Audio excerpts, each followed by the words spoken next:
You can listen to The Front on your smart speaker every morning. To hear the latest episode, just say, play the news from The Australian.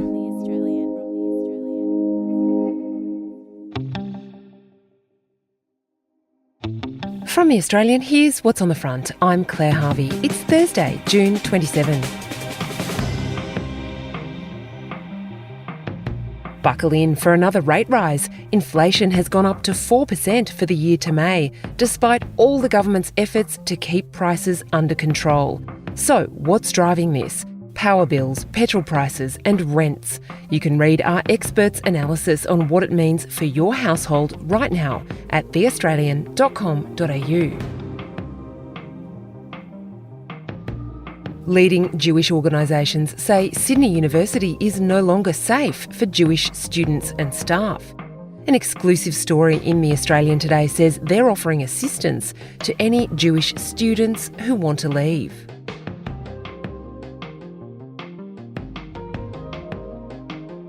She's a 29-year-old Afghanistan-born former pharmacy assistant, and she's gone rogue. Senator Fatima Payman has broken ranks with the Labor Party that put her in power, defying Anthony Albanese to vote with the Greens on Palestinian statehood. Today, our national editor Dennis Shanahan on why this is a serious challenge to Anthony Albanese's authority.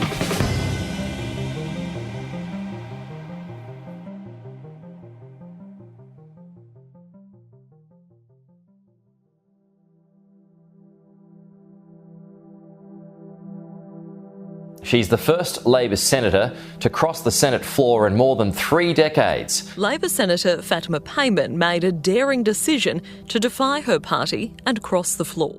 I believe that I have upheld the party ethos and called for what the party's platform has stipulated. The Prime Minister's been done over by a 29-year-old woman from Western Australia on his team. It's as simple as that.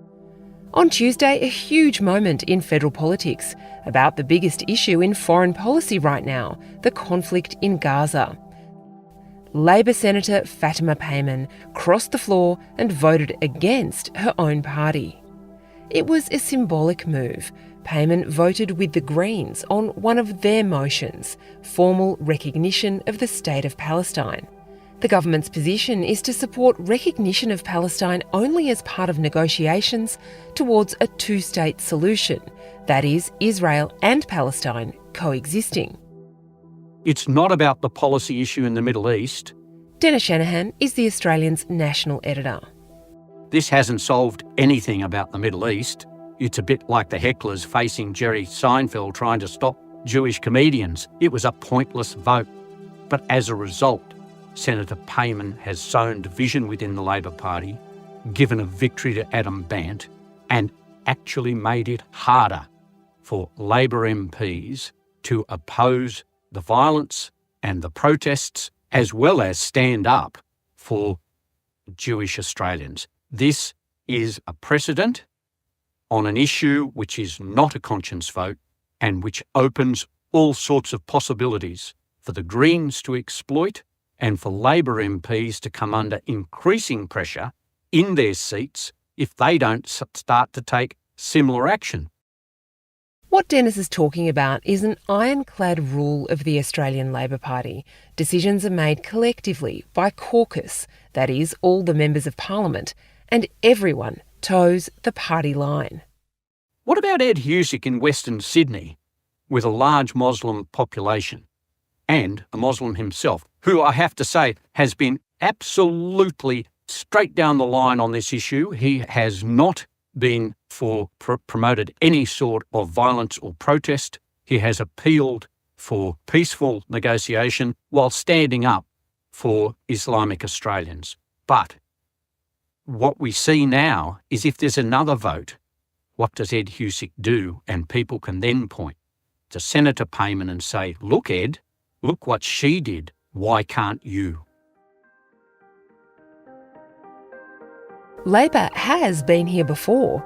In the mid-1990s, when Labor was in opposition, one of its senators, Mal Colston, had his eye on a new job in the Senate as Vice President. The promotion came with a pay bump of about $10,000 and a few extra benefits. Senator Hill. Madam President, I remind the Senate the time has come when it is necessary for the Senate to choose one of its members to be Deputy President and Chairman of committees.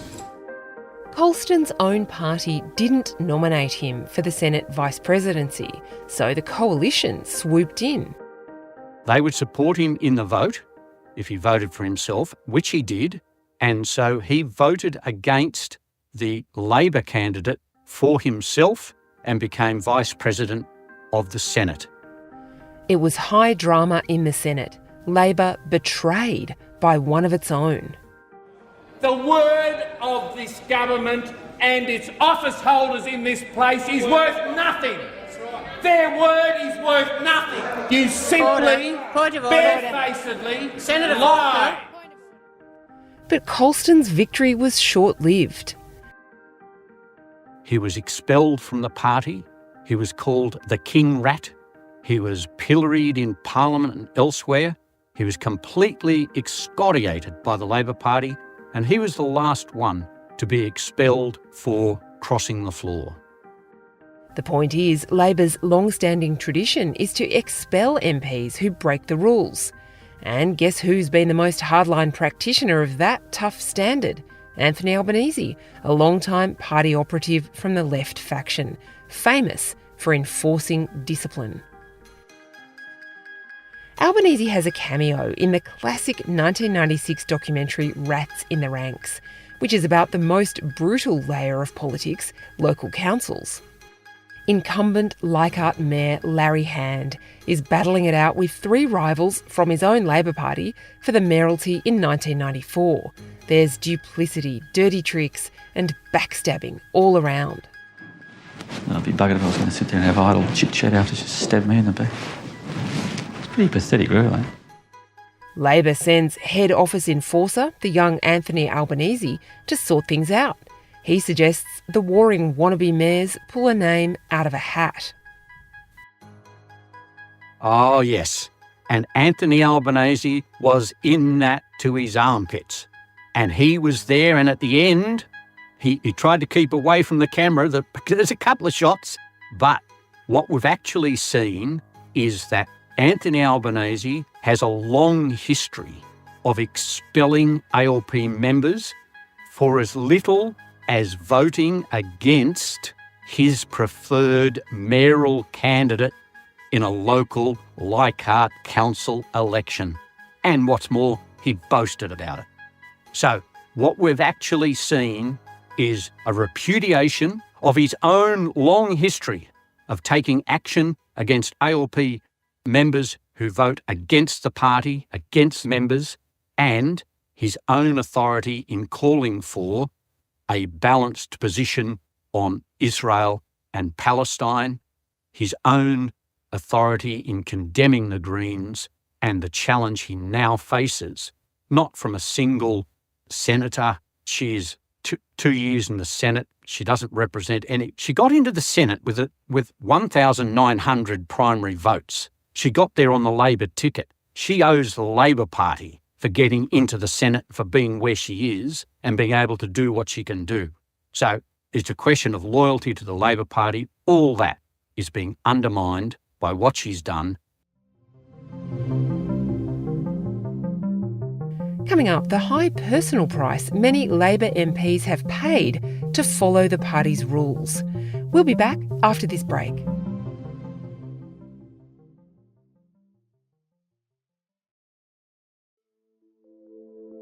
When she was elected to the Senate in 2001, Penny Wong became Australia's first openly gay cabinet minister.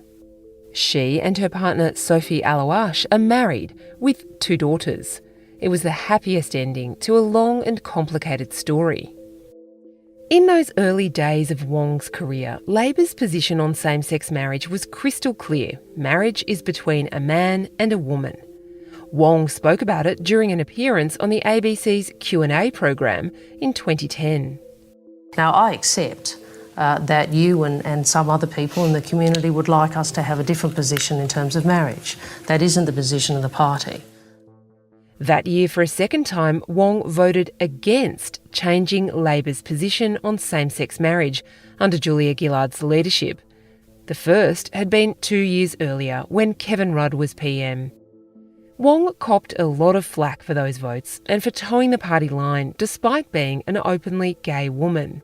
On that same episode of Q&A, legendary Labor headkicker Graham Richardson leapt to Wong's defence. I'm amazed somewhat by these questions, really. You would not have had many of the things that have now happened that she's already referred to if people like Penny weren't in the Labor Party and weren't pushing for him. There are a lot of people in the Labor Party who don't agree with this stuff. At the moment, there's nowhere near a majority. But there will be over time because people like Penny will work for it and it'll get up in the end. But give her a break, for God's sake. She's part of a caucus. There's a whole lot of them. She doesn't run the government. She's a part of it. A part of it. There's a thing called cabinet solidarity, and if she wants to break it, she gets nowhere. You lose someone who fights for your cause. That, my friends, is dumb. See, Penny Wong was bound by that same century-old rule that dictates Labor members don't cross the floor on matters of policy, and so she sacrificed her own personal position to vote with the caucus.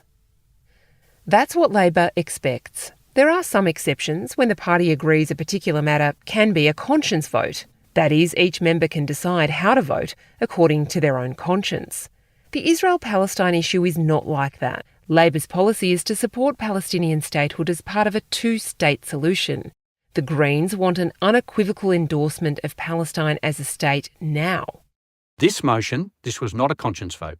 There may be other motions, and I wouldn't be surprised to see the Greens moving another motion in the House to try and flush out more people in the Labor Party. Adam Bandt has used Senator Payman's vote immediately, calling on other Labor MPs to vote against the Labor Party policy on a two-party solution in the Middle East. But it's really the social division at home which is the real problem. Senator Payman has voted with the Greens and pro-Palestinian sympathisers that the Prime Minister has condemned. He has excoriated them in the Parliament. He has attacked the Greens for giving sympathy to anti-Semitic thoughts and actions, damaging and attacking, causing hundreds of thousands of dollars of damage to MPs, including Labor MPs and Josh Burns, in anti-Semitic attacks. And so Senator Payman has backed that whole sentiment of social division here in Australia. What will be hurting Albanese the most at the moment, do you think? The fact that he's got a renegade who he can't touch for those optics reasons that you described before, or that the Greens have had a win here? Oh, well, I think it's essentially that the Greens have had a win, but what that represents is a lack of authority from the Prime Minister. Lack of authority is what is damaging Anthony Albanese's leadership. He cannot continue to win if he continues to lose authority. He's lost authority over the voice. He lost authority over his denial on changes to tax cuts. He lost authority on this very issue of Palestine and social division and anti-Semitism in Australia. And now we have a senator challenging his authority, joining the Greens, the people he's condemned in Parliament, that all the other MPs have voted against. And so it is a lack of authority. Dennis Shanahan is The Australian's national editor. Thanks for joining us on The Front, and don't forget to join our subscribers at theaustralian.com.au.